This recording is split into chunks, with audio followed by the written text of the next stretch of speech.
Bonjour à tous et bienvenue dans Masterpiece, l'émission qui parle de comics, livres, jeux vidéo ou films qu'il faut avoir vu, lu ou joué pour être un vrai collectionneur. Aujourd'hui, on va parler de Batman White Knight présente Harley Quinn, fait par Sean Murphy, Katana Collins et Matteo Scarlera.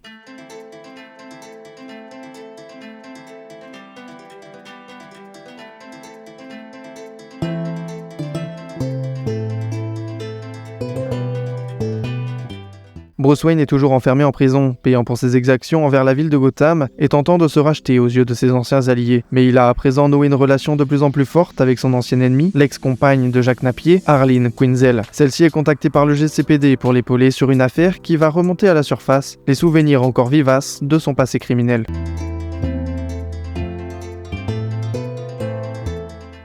Je suis déçu de l'aspect extérieur. Alors que l'on se comprenne, les dessins ne sont pas moches, cependant, tout l'aspect symbolique que Murphy avait créé jusque-là, ici, il est totalement perdu. Je retiens souvent des images montrant une mise en parallèle, même avec le jeu des couleurs, j'y reviendrai dans mon analyse, mais il y a absolument aucun dessin que je peux vraiment retenir par son expression. Là où sur Curse of the White Knight, j'ai dû faire des choix sur quel plan j'allais parler, tellement tout le livre est profond, jusque dans les images. Scarlera a voulu faire honneur à Murphy, comme l'a fait Grandpa avec Miller, mais le problème, c'est qu'il oublie le principal, l'élément essentiel qui permet de faire parler une image sans même dire un seul mot, ce qui permet d'approfondir une histoire ou même un propos. Et tout ça, ça s'appelle le symbolisme. Mais il y a quand même quelque chose de bien, c'est surtout dans les scènes d'action qui sont un peu plus ardues et dynamiques.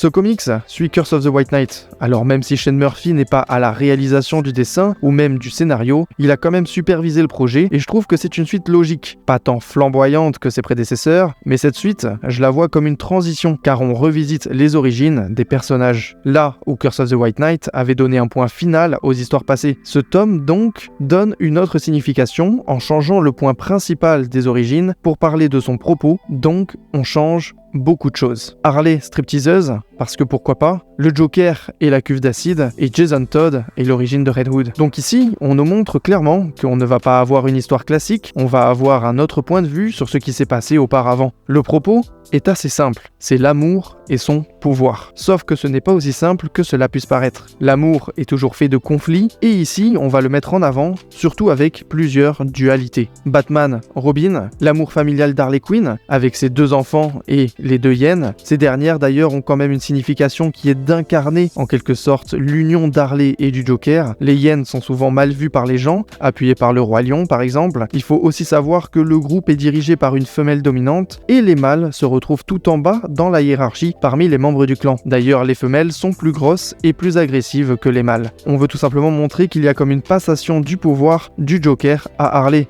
qui deviendra plus tard de Batman à Harley. La dualité continue, avec l'amour professionnel d'Harley psychiatre et l'amour charnel en étant la compagne du Joker. Et l'amour qui lui est renvoyé. Joker, Jack Napier, qui va être extrêmement dérangeant puisque l'on va voir les deux personnalités sous un angle plus tendre et passionnel que dans les autres comics, ce qui est surprenant mais qui va faire sens. Batman et Hector qui est d'ailleurs lui-même dans un conflit avec l'amour maternel apporté de manière différente par Sophia Valentine, qui est plus une businesswoman qui a décidé que les affaires passent avant son fils. Starlet, qui est plus axée sur la tendresse et la famille, en considérant Hector comme son propre fils, sensation qui est d'ailleurs partagée par ce dernier. Puis, tout ça, on va le mettre en scène par le biais de l'opposition entre la réalité et la fiction. Sur cette histoire, c'est notre perspective qui va être mise en jeu. Et ça, on nous le fait comprendre dès le début dans la scène avec Neo Joker, qui fait suite forcément au reboot des origines, mais aussi une idée de rébellion, qui fait aussi office de transition, en montrant que Harley a évolué. Parce qu'on peut dire ce qu'on veut, mais ce sont les mêmes. Bref, la fiction va être sur le devant de la scène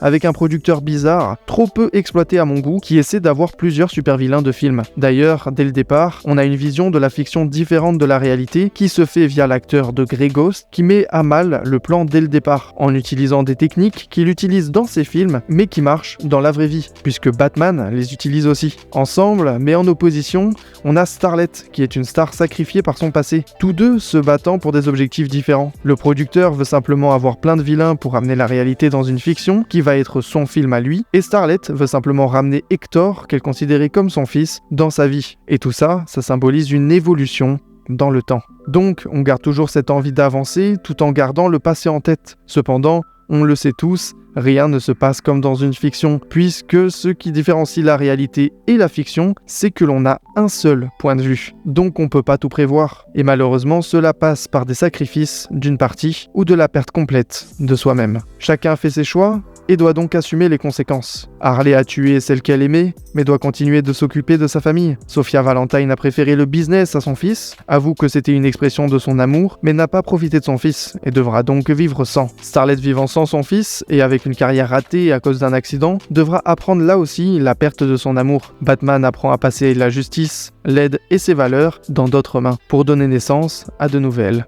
aventures. En conclusion, ce comics essaie de manier et développer les personnages, surtout Harley Quinn, sous un autre angle que laissait Curse of the White Knight à la fin. Mais au-delà de l'évolution du récit, de la progression des personnages et de la morale, je trouve que certains personnages passent à la trappe, comme Ivy, le chapelier fou, Jason Todd et le producteur. Aussi, l'aspect enquête est très terre-à-terre. En fait, on va d'indice en indice pour aller au final, car chaque nouvel indice ne surprend jamais. Il n'y a jamais d'urgence, il n'y a jamais de tension, il n'y a pas de plan incroyable comme Azrael dans le tome précédent. Finalement, l'émotion n'y est pas. Même dans les scènes les plus fortes, je n'ai pas ressenti grand-chose. Et tout ceci résulte, comme je l'ai dit, sur l'aspect symbolique, totalement perdu lors du processus. Et je pense que c'est parce qu'ils ne voulaient pas tout gâcher dans l'univers de Murphy. Donc ils ont simplement suivi l'exemple. Shane Murphy a remanié les origines, on remanie les origines. Shane Murphy a développé Harley Quinn, on essaie de développer Harley Quinn. Shane Murphy a développé des idées d'amour et de dualité, on remanie des idées d'amour et de dualité. Donc ils n'ont pas pris de risques et ont simplement suivi, en servant un propos sans changement et sans rebondissement. Alors, après 2 tomes qui ont rafraîchi les personnages principaux, voir une histoire étant uniquement une continuité, ça reste décevant. Mais en fait, on comprend mieux ce choix quand on sait que Shane Murphy était en train de préparer la suite de Curse of the White Knight avec Beyond the White Knight, mais ça va être pour une prochaine fois.